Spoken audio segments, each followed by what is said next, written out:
You brought this up, and we didn't get any video, so this is the new video of Mike. You know the name. What's the area of the new occupied zone in? Last I Portland? checked, it was being referred to as PAWS. Okay, so the Portland occupied zone. Would you care to check in on PAWS? Also, a word for people that have the bug, but whatever. Let's check it out.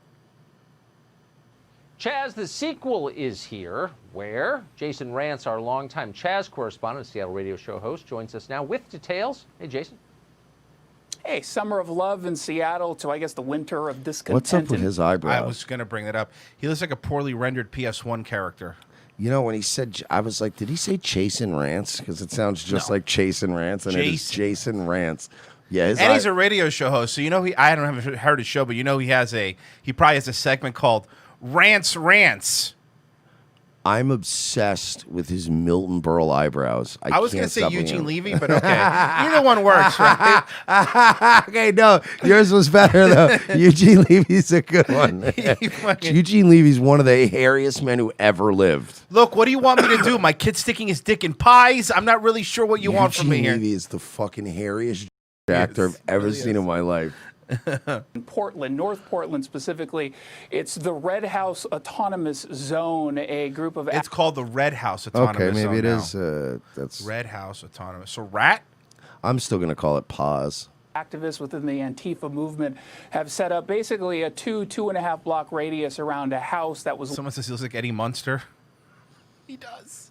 Dude, I can't stop staring at them. That's the only thing I can look at. Lost to foreclosure. Does he have, like, I'm not trying to be a dick, right? But you are. Okay. It's fine. But does he have any friends? You know? To fix his eyebrows up? Yeah. Like, somebody's calling him Groucho Marx in the chat.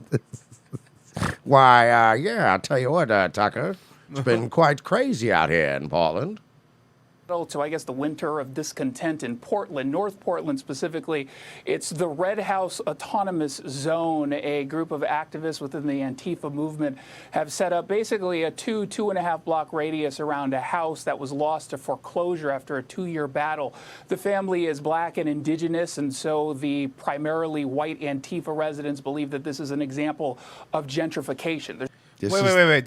This person lost their house because it was foreclosed on. And by the way, just to point something out, it wasn't lost because you could honestly, you could be like, that's pretty fucked up, man. People losing houses. Remind me, Royce. 2 years.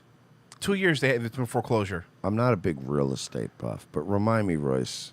With that blazer? What is... Sorry. Go ahead. What is, just refresh my memory on what the term foreclosed means? Like when you own a home and they foreclose on it, why would that happen? It means that you've been severely delinquent on your mortgage payments. Okay, thank you. I thought that's what it meant. I looked it up. I'm not that smart. So they took out a loan. They didn't pay the loan, and Yes. now they just want to keep the house. Correct. That's not how it works. Why? Look, trust me, I don't think there's going to be many times you're going to hear me or Royce defending banks. No, here. of course not. But, I am not defending the bank. But But that being said, you made a deal, and 2 now years. It's been under foreclosure for 2 years. I think. Look, I hate banks.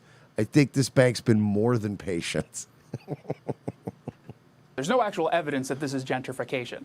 However, there is a lot of evidence that there's been a lot of crime going on. Well, no, it is gentrification because there's a family living in the house that aren't paying for it. And if they can get them out, the bank will probably renovate the home and sell it to people who will probably pay for it. So it's, I don't know. Or gay people. If it's gentrification or just capitalism, but... By the way, nobody gentrifies a neighborhood better than gay people. I know black people go after white people, but gay people gentrify neighborhoods hardcore. They do? They don't? Second best. Oh, Pelicans. Like, you can bitch about all you want, but live in one of their neighborhoods, it's awesome. When Not, you live not in, Orthodox. Well, no, not... Well, no, or even Orthodox neighborhood's great, as long as it's not on Saturday. And as long as you're... Saturday's the only time I've lived. No, because honestly, all my years of like the times I've lived in Jewish neighborhoods, they literally, like, the term goyim's no joke. They don't even pay attention to you. It's like when you see a cow on a pasture. You know what I mean? They just see you walk around. They don't even see you. So yeah, it's kind of, yeah, they fucking trust me. I've lived in Bell Harbor. I lived in Bay Ridge for a little bit. Nice, man. And they, dude, them are like, look, are you really gonna litter on the sidewalk? What is wrong with you? Like they sweep in front of their own buildings. They don't fuck around. Of gentrification. There's no actual evidence that this is gentrification.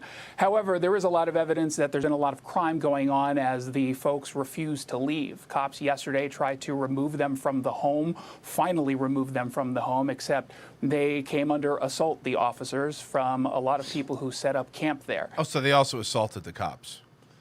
Well, yeah, it's Portland. Oh, okay. Goes without saying. As they were treated, it ended up giving a lot of room. By the way, hey, because you know the people that we've seen the protests in Portland is mostly white people. You're the ones gentrifying the place. The ones that are fighting for them are the ones moving in and gentrifying the place.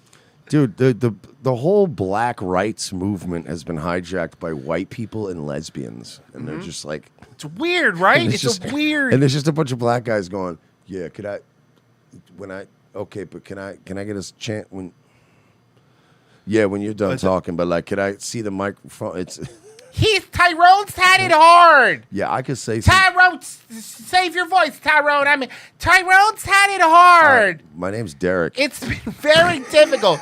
Tyrone, how do you say it? Derek over here has had it very hard. No, it's just Derek. Can I And use they kicked him out of his house. Could I use the microphone to say some things about? I'd rather you didn't. I brought it from home. I'm afraid you might steal it. Don't steal my microphone.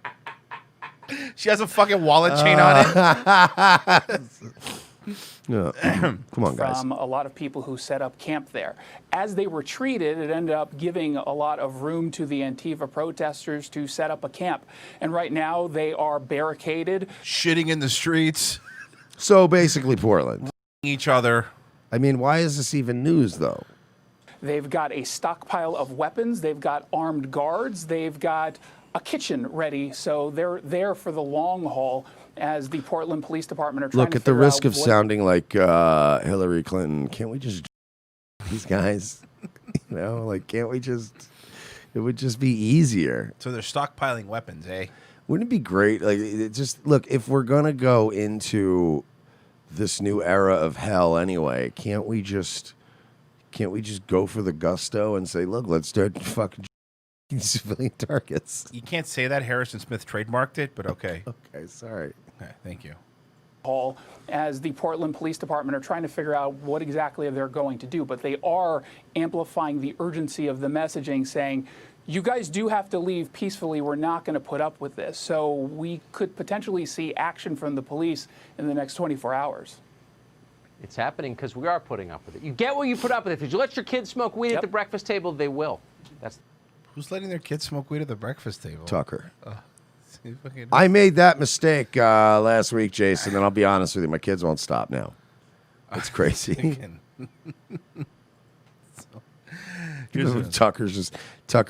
Tucker strikes me as the kind of guy that still once every couple of years, like, tries to sneak one joint. Yeah. Like, somebody will be like, oh, I got some weed, and it's like, it's one of those like dry ass weed that he takes home from somewhere, and then he's like, tries to just roll one up and blow it out the window, just late at night. Yeah, Tucker's still smoking an ounce he bought in 2001. Yeah, that he has like in a safe. Not even an ounce, a quarter. A quarter, A yeah. quarter that he in bought. a safe. It's in a safe, and it's like you said, completely dry. And he didn't even seeds. want that much then. No, yeah. When he got it 2 years ago, I was like, I just need time. I just can't sell it for. I I don't sell less than that. So you're gonna have to buy the full quarter. I'm sorry, that's what we have. Have you done that? Like, that's why I always laugh. Like when you see those scenes in those movies, like where a dad does that, and you're like, you know, that's the driest, shittiest weed in the world right now. They just rolled this old joint, and they're like, yeah, honey, I'm coming out. Yeah, I'm coming.